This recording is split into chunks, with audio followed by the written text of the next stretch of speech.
Okay. Hey everyone, welcome to the third discussion of Ships of Merior by Janny Wurts. Today we're discussing chapters 9 to 12, and it will be spoiler filled for everything that happens up to now. Um, and it's the second book of Wars of Light and Shadow. I'm trying to remember everything we must do in the introduction. And we're reading at about 4 chapters every 2 weeks. And we hold these discussions every 2 weeks. And if you want to join us for the read along, join us on the discussions, sign up for the paid chewing forum and come check out the scheduling and other information there. With that, off to some introductions. Chibi-po, would you like to start us off? Hi, long-time reader and fan of Janny's work, and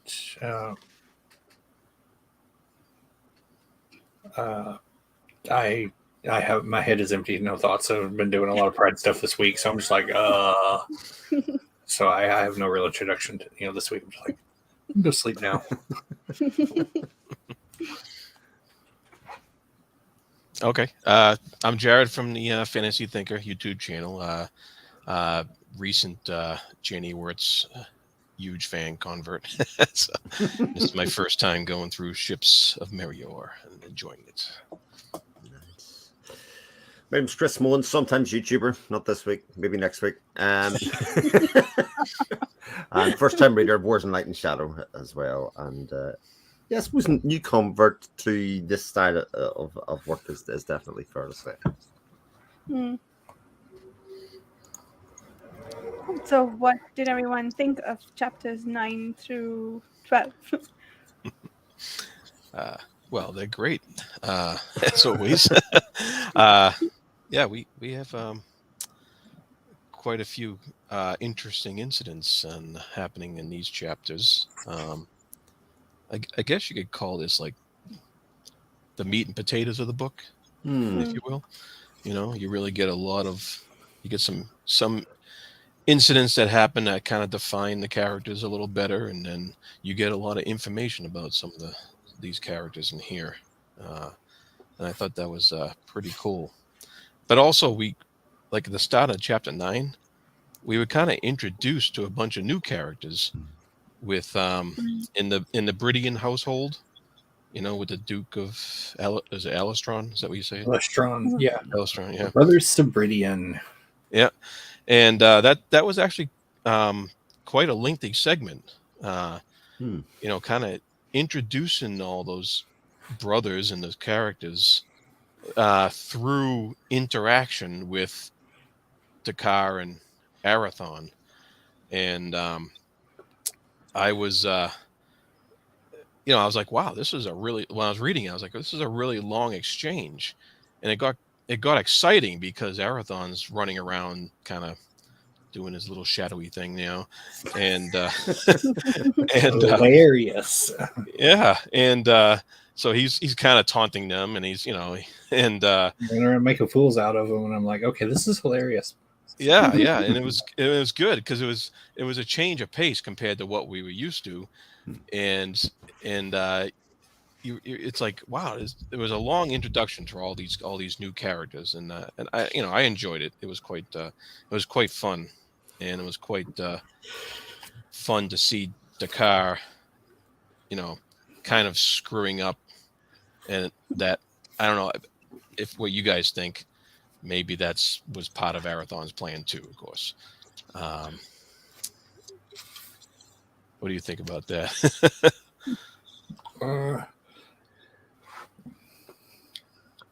Yeah, I mean, he says as much. He's like, yeah, I figured you would betray me, and I wasn't clear exactly on how he got in. How Arathon got in. Yeah. But somehow he did. So yeah, and he kind of left Dakar to his fate, really, because once it was done and Dakar was left there, Arathon didn't go back from him or anything. He left him there to deal with these brothers, Bridian there. So you were kind of wondering what they were going to do to him for a minute there. I think that bit's quite interesting, isn't it? Though how he kind of uses Dakar to a certain extent because he knows he's going to do something, but he's not one to take him on. But then when Dakar gets out again, then it's fine for Dakar to toddle along with him again. Like it doesn't Yeah. seem to be like there's any hard lines for Arathon in terms of, you know, you've fooled me once, kind of shame on me, fooled me twice, shame on you, kind of thing. And that he's just happy to whoever's going along just as a means to an end, you know, but actually no hand on it. Yeah, Yeah. I'm not No, sure if go he's happy or if he's just accepting of the fact that he's gonna be there. You know, I think he kind of sees it as part of like an obligation to Sundeer. yeah, That's why he sticks around, and he's and I think it's come up more than once. Is he doesn't really hold grudges.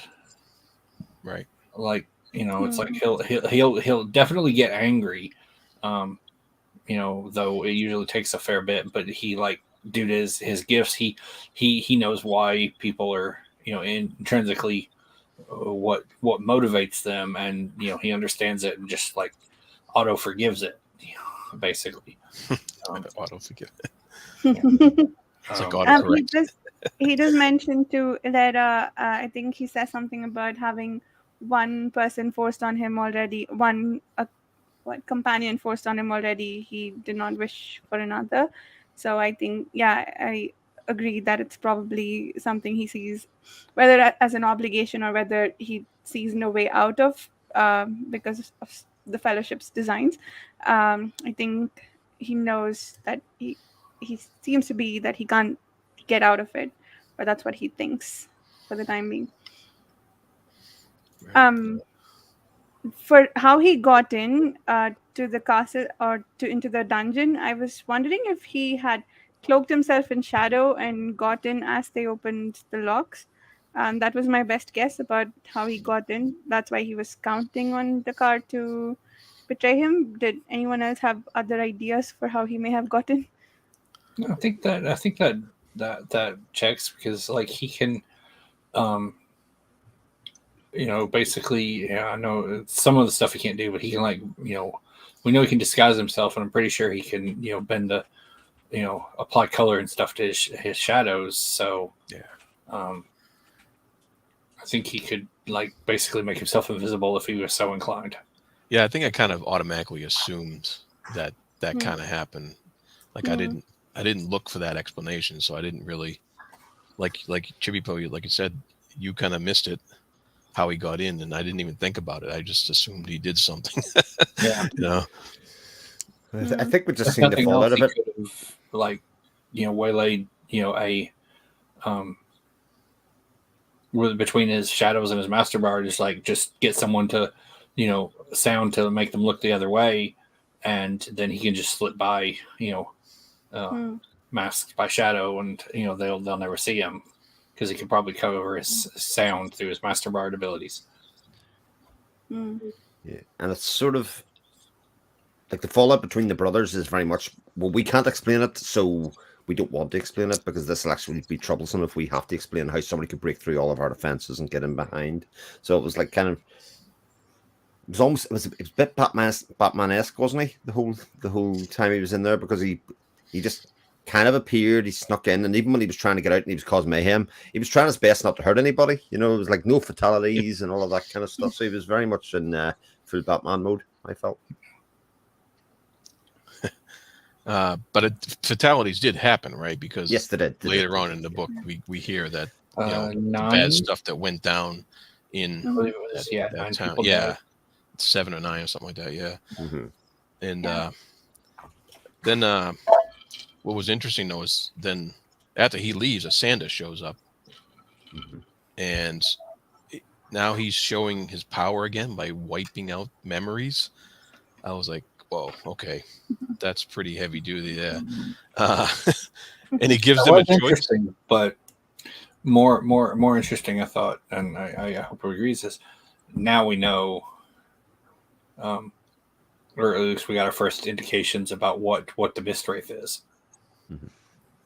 Oh, okay, yeah.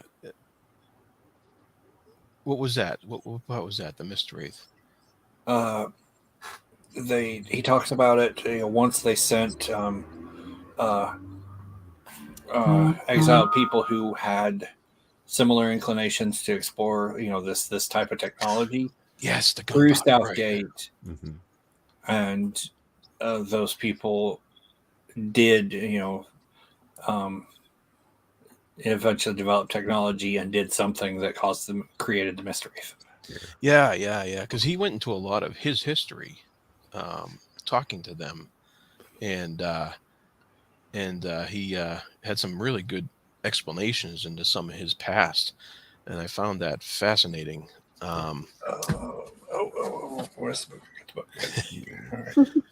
I love that whole section where you got kind of that stepping back in time as to kind of like, it was almost like an anti-nuclear kind of part and speech, wasn't it? The dangers of nuclear weapons and why it's important to keep track and keep tabs on all of that kind of technology. Otherwise, if there are no caps, then the world will end and there'll be no Yeah. Did he actually fallout from it. mention like nuclear weapons or?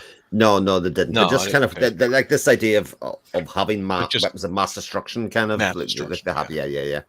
That how dangerous and why it's important to keep some controls on that. Yeah, and he mentions the power of the old dragons, and the interesting line I found in here was he mentions an engine that they had to take to flee the horrors of their past, and was plucked from the transit across the deeps between stars. I mean, is that like a spaceship or what is that? By this point, if you wanted to, you could read the short story "The Sundering Star."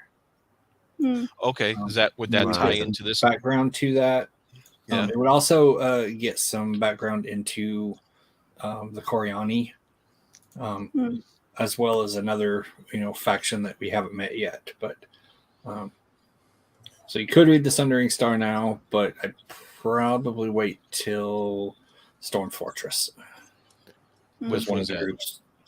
Storm Fortress is book 8. 8. Oh, okay, that's a ways off. Yeah. But I like this part. It's relevant to what you said. How can you know? Demanded Branzian. The sturdy, capable figures, tucked one inside of another, spasm tight as Asundir looked up. I know because I was one of 7 who caused such a thing to happen on a scale this land will never see. Yeah. The merciless flood through the arrow loop touched eyes gone limitlessly bleak. The humanity in them was a fearful thing, compared to a burden more desolate and weary than any charge borne by a mortal. It scarcely matters to you here, Asundir said. The horrors I helped to create were inflicted on another world, far distant and inconceivable centuries in the past. They are the reason for the 7's sworn fellowship as Aethera became our choice to protect. Yeah, that was really, this whole section was really cool for that very kind of thing, and explanations and stuff. Yeah, and even how he gives the brothers a choice, but doesn't really give the brothers a choice. Right. Yeah. It's kind of like, so we can do this, or we can not. Well, then you'll never get let out of here. You'll just be kept in here for eternity. So no choice then. Okay. Right. It was either forget or was it imprisoned? Yeah, for the rest of never get to leave this room. Yeah. I like how when the brothers defended that, we're keeping it secret, Asandi pointed out that you can't control how the next generation will use it, or how the 3 of you will, in some time of need, change your minds. Yeah. Who's got a paperback copy? I do. Do you have page 399? Oh, yeah, I had wonky pages here. Because I just flipped to that page and I'm like, wait, I have the same page repeated twice. But I also had one page missing. I figured this was how we got back on track to having even odd pages. I think I've been reading yeah, off this version, but 550 you're or absolutely right. something. That's exactly the same page. That's so good. Yeah, it's like $3.99, and Yeah. it's like ends. The very last of it is the um, little flashback of the Seidler as it killed, and then it starts that whole page, and then the next page is repeats. Starts the same way and repeats the entire page. I'm like, why do I have? And then it goes to 400, and I'm like, okay. That's funny. Yeah, there was also a page missing earlier. I was gonna say something else. Yes, the number 7. I was wondering if it has a real world counterpart, like some group of 7 countries that decided to not do nuclear weapons. I couldn't find one like with a quick Google search, but I was wondering if that maps to something in our world. But yeah,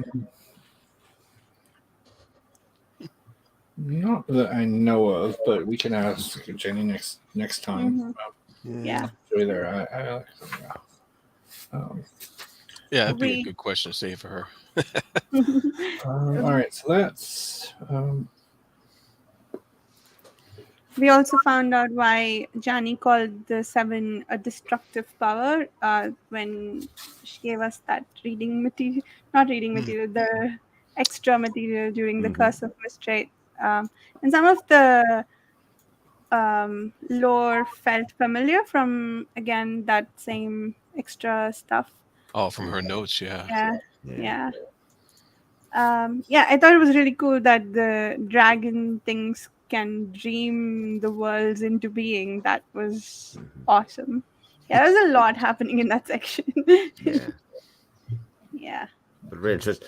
I was sort of a bit disappointed that Dakar keeps on thinking, "Oh my god, like I'm in big trouble with Asandir," and then nothing really ends up happening to him bad. Like, like, come Yeah. on. Like, Apparently, just being stuck with Arathon is such a big punishment that Asandir doesn't feel the need for any yeah, other. yeah, whatever. Everything can deal with you. Thunder's probably like, it's so great. I was thinking it's like so great. I don't have to deal with him. yeah. But then he's like, this sucks. I keep having to deal with him even though I don't want to. So I was wondering about the depth of Dakar's hatred for Arathon. I mean, it felt semi-serious in the beginning, but now he's actually trying to get him killed, like actively. Yeah. So I'm trying to figure out where that's coming from. Like it started with the first misunderstanding on his part, where Asandi so he misinterpreted an interaction between Arathon and Asandi, right, in Curse of the Mistrate, and then since then it's, I guess, Arathon paid him back in kind for his rudeness, and it's been deteriorating. But I am somewhat failing to understand what it was that makes it so bad for him that he is willing to kill him. Well, I think somewhere in these chapters, if I'm not mistaken, and maybe it was the ones before. Somewhere, I remember Arathon. I think Dakar believed that Arathon used the children on purpose. Like, it's in a discussion actually, with Asandir. Yeah, he's like, and actually pushed him into that. Whereas I don't think Dakar realized that that's what the clansmen were doing, anyways, by having the children go out and they have a task. as far as Dakar's concerned, Arathon's is a child murderer. Yeah, right. I think he thought that Arathon ordered that, and that he put the children in harm's way on purpose. And I still, at this point in chapter 10, I think he still believes that. But there's the opportunity where he actually tells Arathon for the first time that's what he's hanging on him, and I thought Arathon was going to come back and say, actually, no, that wasn't me. But again, he laps him off with it. There's also the interpretation. I don't think I'd seen this before, where Dakar actually says that Lysair was his best friend at one point. I don't think I'd seen that necessarily before, but that was like a bit of a revelation of how close their relationship was. Yeah. Right. Yeah. I It's remember. like, And- Yeah. why didn't you send me to Lysae, or he at least was my friend, or Friend, yeah. Right. and then That's there's right. a Yeah. later thing where he's like, Yeah. Yeah. but he got fully, and I wouldn't say there was any negativity there, but he got fully taken in by Lysae's charisma. Mm. Yeah. And just the back and forth of Earthen showing him up, and and they're similar, like he confronts him about the child thing, and it's where you can see Earthen being in some ways similar to Asandir, as he has the opportunity there, he could correct his a misconception, but because he's follows the same sort of principles that a Sundir does. He's like, no, you're just accusing me of it. You have to actually ask. You have to actually be willing to take that step, and Dakar's not. So Earthen's just like, yeah, whatever. Mm. Right. Because otherwise, he would just think he's lying or something like that. You'd Yeah. have to ask with probably with a bit of an open mind, rather than having preconceived grudge. Yeah. But and it's also interesting how, from Lysae's point of view, that Lysae thinks the Fellowship are very pro Arathorn. They're very much his cabal and protecting him, whereas Arathorn's very much eschewing anything to do with it, and he just wants to hide it in the middle of the water. And not get involved with any of it. It's kind of, I would say these chapters are very much like the training montage, where people get their stuff together, they start training and doing all of that kind of stuff, kind of maneuvering themselves in a position, kind of build their forces or whatever else they're going to do before Planning, the big yeah. battle. Yeah, at the planning stage, yeah. Mm. Yeah, that comes out a little bit later on, I think, with what you said about Lysaea there, because Yes. because he goes to make the bargain with the Coriani yeah. witch there, because what was it he offered her? It was the power stone, or The The waste stone. location is the waystone. Yeah. Yeah, what is that? Do we know yet? We don't know yet, right?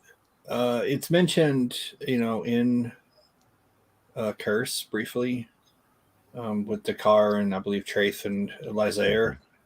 Is Dakar's, Lysae is helping Traith, look for, royal jewels for, I think, the one of the heirs that they had in secret. And Dakar's like, "What's that?" And Traith's like, "Don't touch that." But ends up exposing the wrapping, and then he's all like, oh, "That's the waystone of the Coriathine." And it's like, can't see my look, but Traith is probably just like, "Really? Can you not keep your mouth shut? Maybe you should just be like, go get me to something to cover this up and shut up." Yeah, Mm. that was an interesting segment in that. I think that was in chapter 11 where he makes the bargain with the Coriani,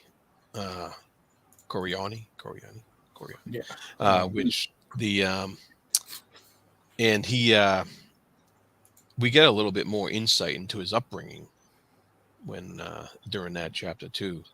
Yes. And that was that was a great character building segment there for Lysaea, even though and we don't want to like him, but we're still getting a lot of character building on his part. But he makes that bargain and gets like the vision of where Arathon is at that point, right? Correct. Yeah. Yeah. So I thought at the time when Lysae looks at the waystone in Setvir's storage, I think Setvir, if I remember correctly, says all the Coriani enchantresses have to do is ask, and we'll give it back to them. Right? They're not secretly hide. I mean, they are secretly hiding it, but they won't withhold it from them if they are asked. And at the time, the impression, I think that gave me a sort of negative impression of the enchantresses. But then we found out, I think it was in this chapter, what the waystone was used for. and the enchantresses were apparently using it to do a lot of good in the world, and the Fellowship has been withholding the stone from them all this time. So I think that gives us a sort of negative angle on the Fellowship as well, and puts the Koreani in a more positive light for us a little bit. So I thought that was interesting. Kind of. We still, have to look at it through the, we haven't peeled it back too far here, but through the lens of what are the, the priorities of the seven versus the Koreani. So it's like we're thinking, it's like, okay, they're using this to, do all these things, and the Koreani would see it as good, but that's according to their priorities. Whereas obviously the seven's priorities may differ and be like, no, this is not good. And we don't know exactly what their, priorities are beyond the seven seem to be more focused on I guess the planet as a whole is a way to put it. And the long, more long term,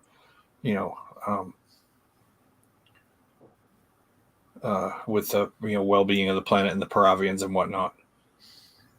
Yeah, that makes sense. But with the information we're given so far, it does raise questions, though. Like who's in the right here? Because I think we're still figuring a lot of that out. Yeah. Is anybody right though? It's just these are just events that are happening. They're both good and bad. Although I do think, and again, it comes across in these 4 chapters that actually people outside the world are still very distrusting of shadow and dark. As a general concept. That the idea that he does use shadow as a way to mask traveling around, that kind of stuff. People are still very distrustful. A bit like what Janny was saying. She wanted to write something that challenged this notion, but actually still within the world. It is very much a common held thing that dark is where evil lurks or where bad things happen, and that Arathon, just by general being the way he is and being how he approaches things, is still kind of easy to distrust, and it needs kind of his personal touch, like the bit with the mother of the 2 twins, etc. He has to go and sort of win her over and kind of use his humanity to kind of say, look, I'm not evil. I want to do this. This is important for you and for your children. It's kind of funny though that he took up that role of kind of being a sort of father figure to those kids in Merior, the town Merior, and kind of almost taking charge of their upbringing to a point. And the basically he pretty much captured Janess, like kidnapped her. He did, and took her on a boat. He didn't and pretty like much. All the townsfolk are like, "Oh, good for her, yay!" And I'm like, I was like, I don't know if that could he could get away with that nowadays. Let's be clear. He broke into your house and captured her. Yeah, he kidnapped her. Everybody's going along with it. I was like, wow. Yeah, the rest of the townsfolk are like, oh, good. Something that'll make her stop moping around in her house all the time. Yeah. I'll have to ask Janny about that sometime, because I was like, oh, okay. Yeah, that's how you just get somebody out of their trouble. Just kidnap them and bring their kids along on a boat ride. I mean, they're on the sea for 3 weeks or something like that. Yeah. Down to Inish. I don't remember how far it was, but it's it gets there faster than normal, because they have that whole exchange where she ends up questioning his integrity, and he just kind of he's just like kind of walls himself off from her at that point. Yeah, he doesn't explain everything right away. That's right. And that that's another thing, is like how would Janess feel if you get kidnapped on a boat and you're not getting stuff explained to you, and I just thought it was kind of hilarious, really. the whole situation there. Yeah, it was almost played a bit like farce. It was almost like one of those kind of sequences that has like a jaunty soundtrack or something in the background to kind of show you that this is played for fun a little bit. Yeah, right. Yeah, that's a good term, a jaunty background. It's music. It's because I think it's described that like Arathon has that smile on his face, where he's a bit scampish the whole way through it. He's very much, very cheekily looking in through a window, kind of getting her to come to the door, break in, throw her over the shoulder kind of thing, throw her in the boat, tie her up, and here we go. Didn't do tying up, but even when they get exchanges, or like when he reveals the name of the, the sloop, and she's laughing about it. Well, she's outraged and laughing, but it's clear she's not. She's like, "Why are you? Don't do this! Come on!" Yeah.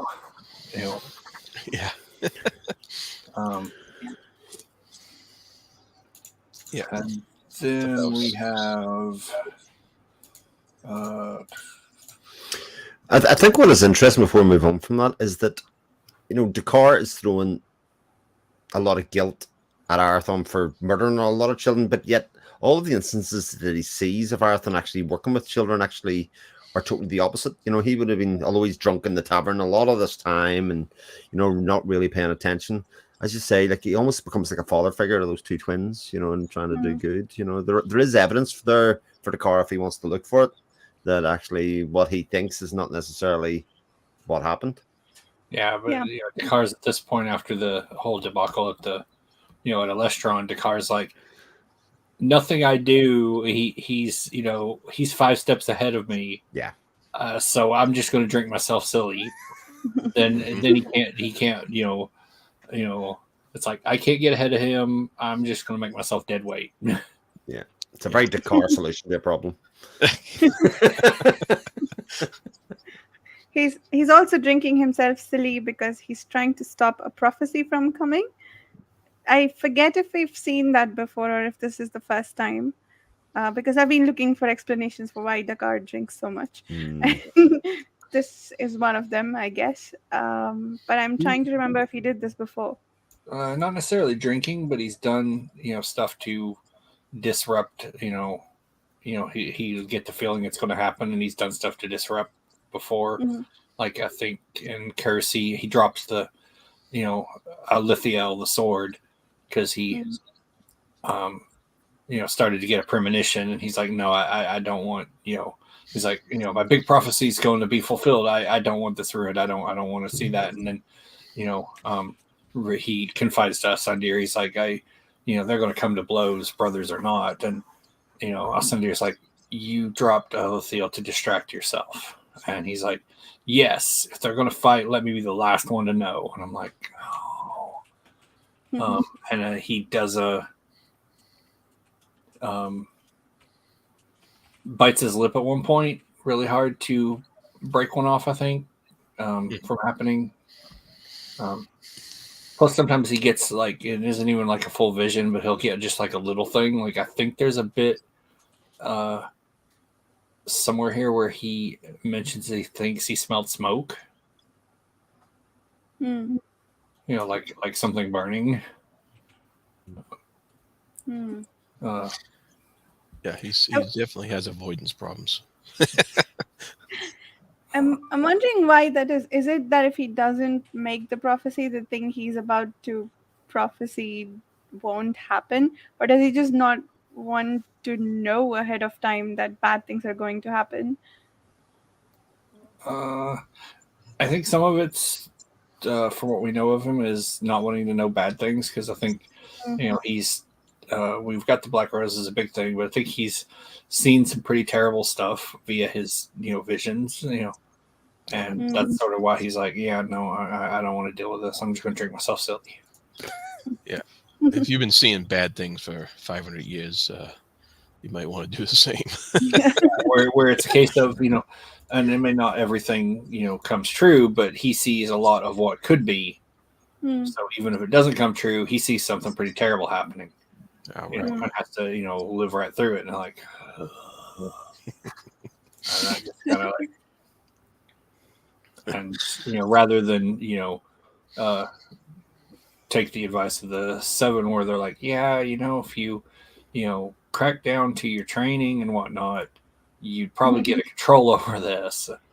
But because I think they imply at one point if he bothered to actually apply himself in training, he would gain control over the gift. But I think he'd be dealing with a point, but from in that process where, because he remarks that when he's not when he's sober and clear-headed and everything, and starts to go into mage trance to do mage stuff, is puts him in the mind frame or in the state where he easily can trigger it. So he'd probably have this huge adaptive period where he's just constantly getting foresight, vision, and whatnot, just flooding him because he's trying to get control of it. Yeah, makes sense. And then I think, let's see, we have chapter 11. Chapter 11 that's where we see Jarrett comes back, right? Is it To Yeah. Merior. I thought there was 11 also had, but it also has the Lysair That's taking a on Lysair. Minel, Wheel and That's in the bargain section of that chapter. But before that, I think we see Jarrett come back. Okay. He's older now, and he renews we his also bond. see, and we also see like some of the depths of Arathon's planning. Yes. With the means that he got the lumber to start building ships, and how the money that was waylaid or something like that, or stolen from a caravan or something like that. That's right. That Lysair's own money that he's Lysair's money that he's using. Manel took for him and gave to him. Right. Yeah. Oh, Lady Manel. That's right. Yeah. And so there was a lot of planning that went into that whole operation, and it's starting to come to fruition a little bit here. And so that the depths of what he's doing seem to be just as involved as all the planning that Lysair is doing on the other side with the kingdom building, and I thought that was a good contrast there. There's that bit where Arathon says, well, what would you have me do? Like, what am I supposed to do in this situation? He's lost his mage powers. His mage sight's gone. He doesn't want to put people in danger, so he's basically going to wage a battle out on sea where he feels more comfortable, and then he not have to put people at risk and have people like Jared even fighting for him, and have them. Although I fear that actually that's going to be taken out of his hands in the short term, insofar as Lysair is just going to hunt everybody down associated with him, like he's done with Minel, and the people will die because of him.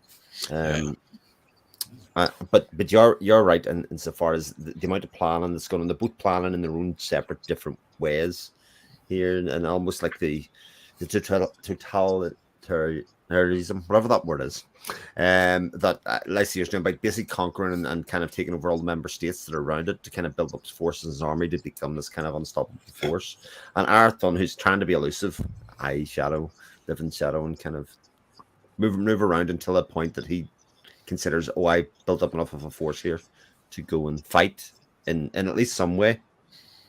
I like that Arathon's also is just like, well, I can't sway the people the way Lysair does, but I'm just going to attack him in the most mundane and crippling of ways, and that's in logistics. He's like, yes, you can mass this huge army of 40,000 or whatnot, and get them to come after me, but how long can you keep them fed and supplied and paid? More of attrition. Even the idea of siege, that they're gonna take a city by siege or otherwise, and he's like, yeah, let them. That's those are expensive. Those are hard to keep going. Let them do that. But Then now we that also see Talith.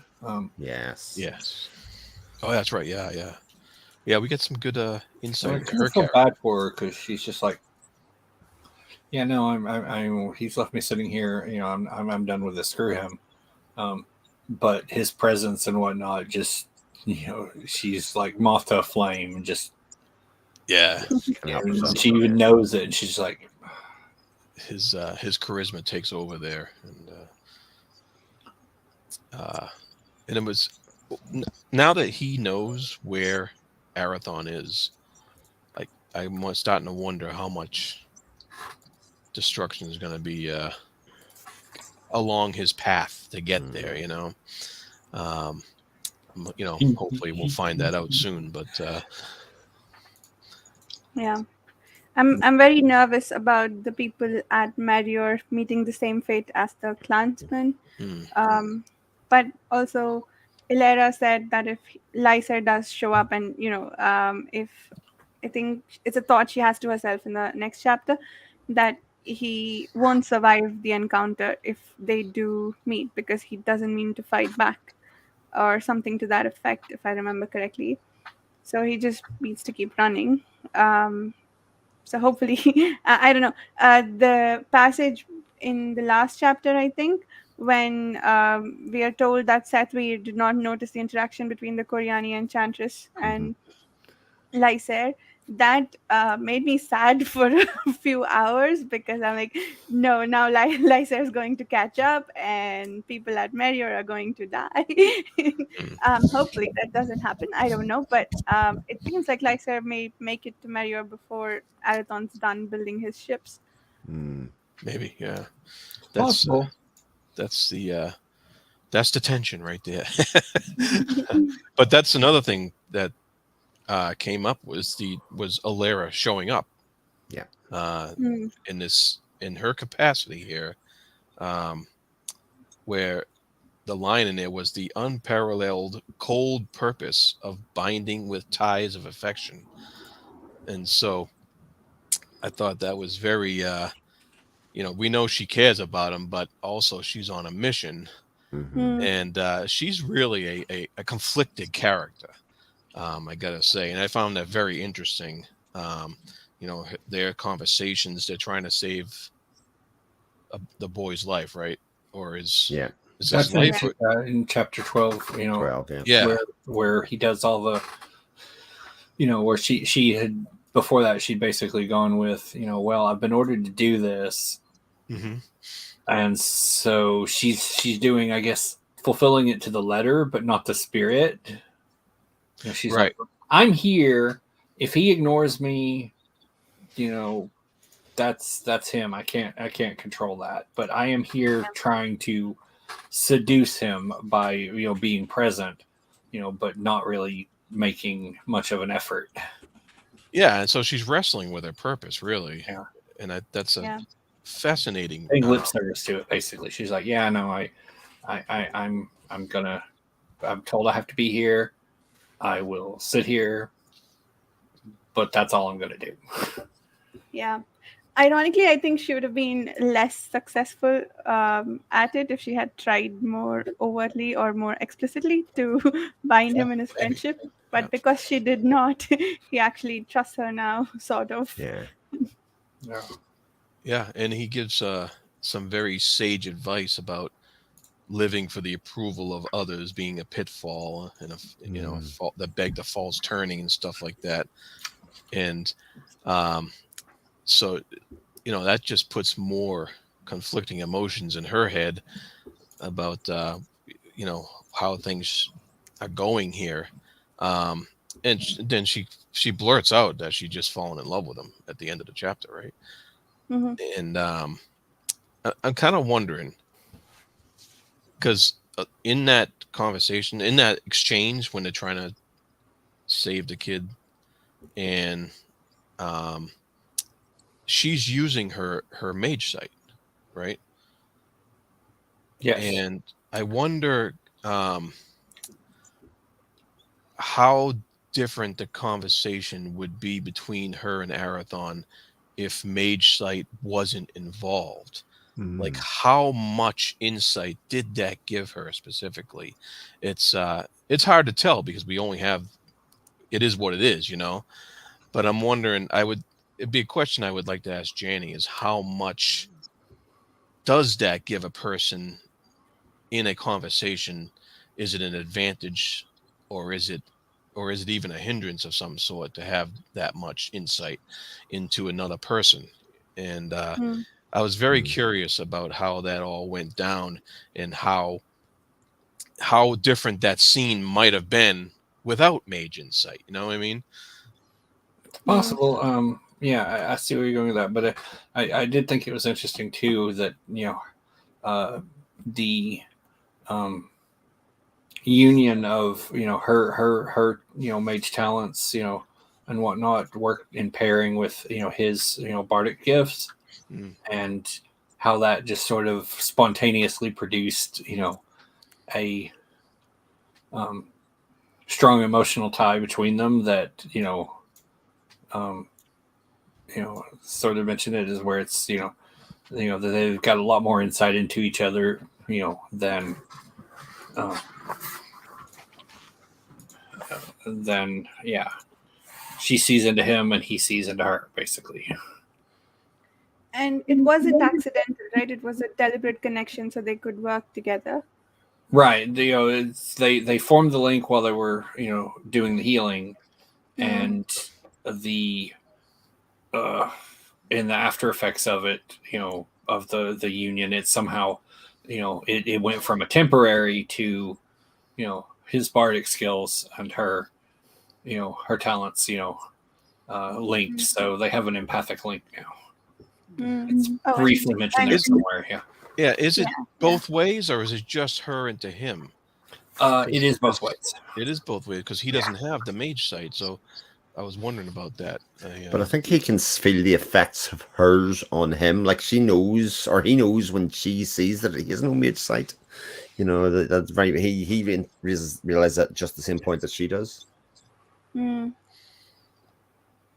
Okay, yeah. I was curious what that scene would have been if Arathon didn't have music and had mage sight instead. Would he just have done a whole lot of magic? I guess he would have woven That too, something yeah. like the Fellowship did. Yeah, I was curious about that. Yeah.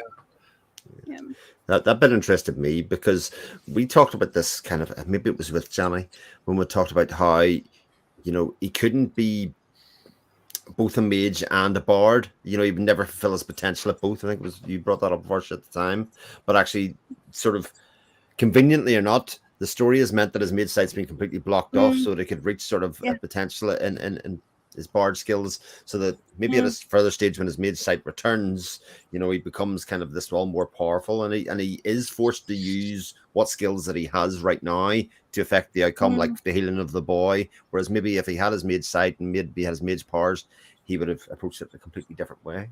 Yeah. And the bard skills are not insignificant. They're really good.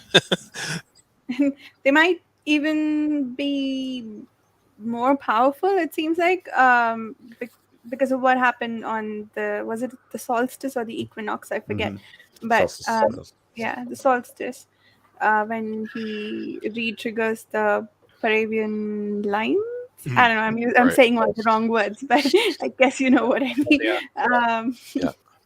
But yeah, that was very powerful magic, right? And it seemed like it could be more. I love how the bard skills aren't a million miles away from how music functions in society anyway. Do you know what I mean? As a mood setter and something that can change. It's just like in his bard skills so enhanced, it can literally control the ebb and flow of thought and of experience. I think I really like that part of it. It's really cool. Yeah. How she does that and how she explains it in the story. It's I'm trying to remember if it comes up, but yeah, it's sort of goes into, it's like, what is sound, energy. And vibration, and I think this is kind of our first hint of, if you dig into it, if I remember correctly, it's sort of going into like quantum, physics stuff, and like, and a little bit of string theory there. Well, at least music theory tied into that. I can tell Janny's a musician just by reading this. Yeah. And it's Very clear. it's really prevalent. It's beautiful. It's nice. You can imagine though if you were a certain type of person and you were like, oh God, there's a pretty girl over there. Where's my guitar? You know? Oh, this is gonna be easy. I've got a wee tune just for this. And then you can just kidnap her and bring her on a ship. But you have like, but yeah, like you say with the music, you've got like, it's like, just listening to music, has an effect on your on your brain, and so it's like, you listen to this and it produces an actual tangible effect, and Yeah. I think there were at least, 5 or 6 different descriptions of Arathon playing music, and each one felt different. It did not feel repetitive or overdone or anything like that, like you might maybe expect, but each one felt different, and it also sort of built the world and the story a bit more. I just love how the whole thing is done with Arathon bringing his Lyranth out. I'm like, yes, I'm here for it. I'm going to read this with so much care. It's like his etherealness of the music kind of meshes with the metaphysical or something of Valera was doing, which is seeing the knitting of the bones and kind of seeing how the bones all fit together and how that swirls with the music. Oh, it's just so beautifully written. And I think that struck me, like it probably happens to everybody else when they're reading every kind of couple of pages or couple of chapters, you kind of forget how amazingly written a lot of this is, that you kind of go like, this is just, what the hell? Like I've been reading pages and pages, but sometimes it just has such, resonance with the events that are happening. You just kind of go, oh crap, like this is otherworldly. Yeah. I highlighted so much during this section. I think I like the healing bits. It's like this, they did a merger, but it's like this whole beautiful symmetry of like, extremely technical and extremely artistic at the same time, because she's all doing the very technical stuff and he's playing it out as art basically. Yeah. And we see that even in the magic that Asandir and Sethweir do together. There's a lot of mysterious sounding things, but then there's also like really well done specifics. Like they said something for direction, it's a beacon, so they have to draw light from somewhere. So there's a lot of technical details, if you want to call it that, and interwoven with things to make it seem so magical and mysterious. The balance there with the detail, I love how that is done as well. And you even see that with how they coordinate the spell for the beacon for Cardamon with the death of Minel. They're like, we can use the events, the power and energy of those events that are happening in the real world to enhance basically what is this spell that we're trying to cast. Yeah. Another good example of that. Yeah, the Fellowship was not happy with the death of Lady Manel. I found that interesting. Yeah. For like half a second, I thought they were going to do something to save her, but no. No. They're keeping to is it like a vow? This, stay out of affairs, what have you. Yeah, and I think with their numbers down too, they're again still stuck in that case of none of us Yeah, they explained that in one section, I think, how somebody was unable to look over something because they were so short-handed, and I don't remember exactly where that was, but that has come up several times, I think. Well, especially now that they can't find Cardamon anywhere, like his bat signal's turned off. I keep on using comic book references, but that's the general idea. They just can't find him, and they're trying to put a signal up to say, come make connection with us, which kind of just leads you to expect it. Where is he? And as usual in these things, he just could be anywhere. I have no idea. There's too many possibilities. Yeah. I was gonna say something else. Yeah, I think in this book, I don't think we saw as much or maybe even any of it in Curse of the Mistral. We see how the magic is coordinated a lot with the time of day, with the time of year, like solstice and equinox are special. Mm, The magic that Setvir and Asandi are weaving, they had to do different things at different times of day. They had to do a full 24-hour cycle, I think, and then wait for 15 days or something. So I thought that was interesting. Yeah, I don't know if it means anything, but yeah, it's just a really cool feature of the world, I guess. And Elera was doing the same thing with her magic as well. I think she had to do something again at noon, or there was at some point when the magic she had woven could unravel. It was related to time of day. So there is some parallel, I guess, between they're using the same source to do magic, except they do it in different ways. And it sounds like what the Fellowship does keeps the world in balance, while the enchantresses potentially leech away at the balance. Maybe one of the reasons why the Fellowship is withholding the Waystone from them. I don't Interesting theory. mm. Yeah, and I think from what I've heard Janny say before, she'll probably tell us it's all there. know. Yeah, Yeah. yeah, yeah. Yeah, but uh, uh, when Lysair was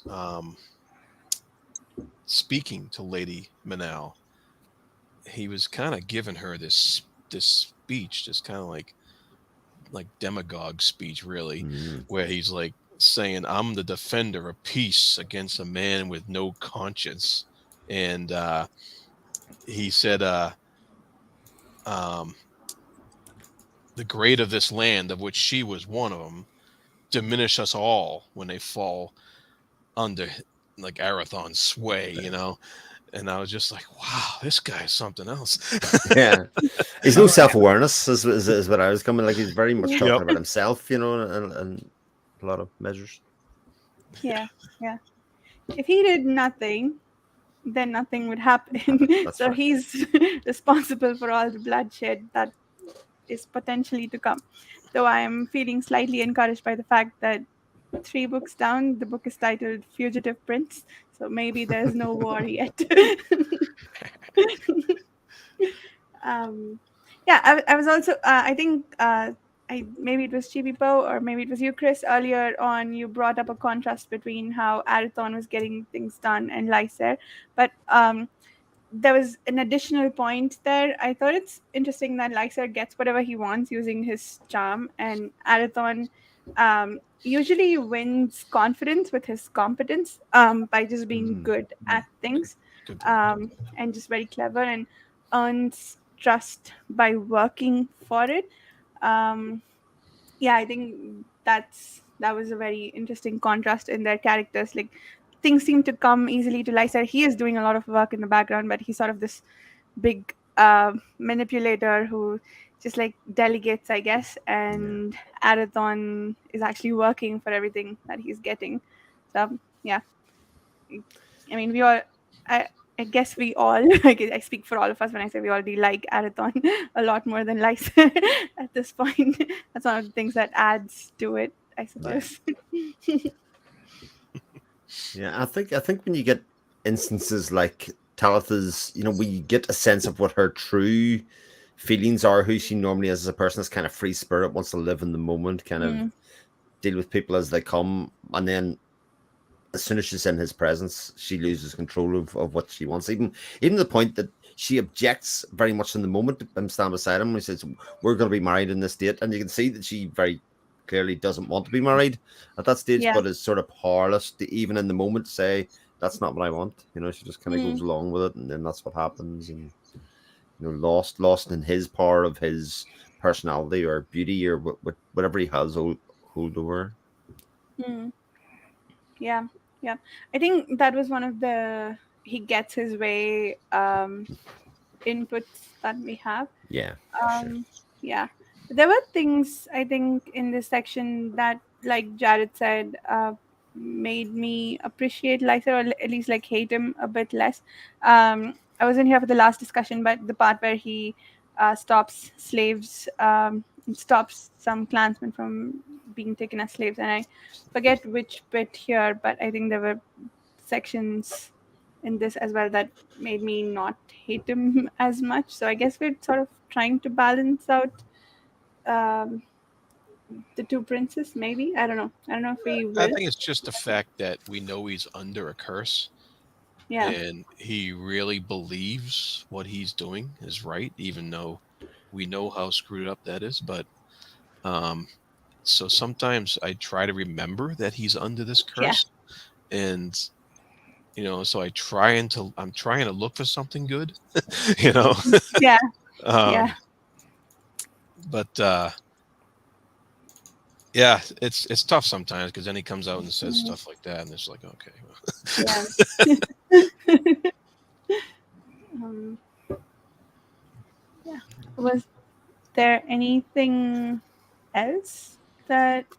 well, we did see some of Arathon's sense of chivalry come out again um, when, of course, Alara actually professes her love for him, and he's like, no, don't, for your life's sake, don't, because he's showing concern for her fate because she's not supposed to break these vows she has for the enchantresses there, and Yeah, also I think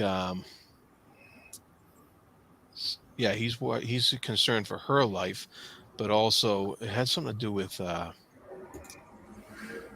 oh, he gave her vow back to her. He stated mm, it back to her. All states of fleshly desire to renounce. This I vow. All ties of the heart, of family, of husband and love are to put aside. This I vow. And of course, she's like stunned, like, oh yeah. Way to put a damper on this stuff. yeah, But um, so I mean, it was a little bit over the top, actually, a little mm, Shakespearean, there in his yeah, little speech back to her. But mm, but that was a huge point of chivalry on, I guess, on his part, that um, and they kind of just had to accept it almost. yeah. I did wonder at what point the vow kicks in because she did kiss him, right? Hmm. And that's a tie of the flesh that should have melted her brain. Apparently, so should that have been a clue to Arathon that things are not quite as they seem, like that she's not maybe necessarily bound by them, or does someone have to pass judgment and then her brain melts? Yeah, I was curious about that. Yeah, I don't know. He's obviously not willing to test it any further. Yeah. Hmm. Um, so that was like right at the end of the last chapter. That We was just read, the very last section. Yeah. Yeah. yeah. So very cool. I can't wait now to get to the last two. You're gonna Yeah. go straight into the reading room, Jared, Oh, and well, continue on. I gotta cook the family dinner first, but after that, yeah. Straight in, and then return the library book. Yes, or hold it hostage, one or the other. Oh, hold it hostage. Yes, whatever. Well, if Arathon could, you can. Yeah, you have to try and find me first. Any other parting thoughts before we do outros? Not for me. No, that was good. Cool. Right. Yeah. So Chibipo, do you want to send us off with where we can find you? We may have lost him. Oh. Jared. Oh, wait, is he back? Okay. All right. Once again, I'm my YouTube channel is a fantasy thinker. Put up a couple of videos a week if I can, and I do haunt the page chewing forums every day or so, and I'm on Instagram at the Fantasy Thinker as well. So that's for me. Cool. And me, you can find me on my YouTube channel at Chris Mona, MOHAN. You can probably find me in the page tune forums as well if you want to check us out there and check out upcoming streams, that kind of stuff. And until 2 weeks' time. Yee. And you can find me on my channel, Reading by the Rainy Mountain. Direct ways to reach me on the About page. I hang out on the page chewing forum quite a lot. And yeah, come check us out there if you'd like to join this read along or any others that we have coming up. We've got Malazan, we've got The Prince of Nothing happening again, I guess, and Science Fiction Masterworks coming up. That's right. Yeah. Cool. Thanks, everyone. See you in 2 weeks.